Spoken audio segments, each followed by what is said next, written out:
نعمان ستا په فقه کې دا مسله ده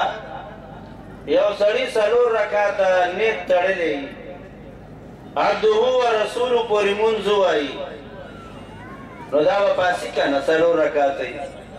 خو که ده به کې اللهم صل علی محمد دا جمله وویله وایي دا به سیده سهوه کوي نو نبی علیه الصلاة والسلام ورته ویلې نعمان ستا فقه کې دا ده چې دا به سیده سهوه کوي نو ته کومه ګناه وکړله چې دا به سیده سهوه کوي ده خو درود ویلي امام ابو حنیفه رحمت الله علیه ورته فرمایي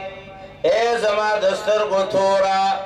ما سجده سهوه په ده باندې لازمه کړې دا د دې وجې نه ده چې د درود ویلې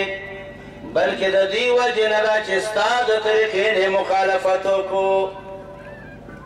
ستا د طریقې نه مخالفت وکړو ځکه د باندې سجده سهوه لازمه ده عزتمندو علماو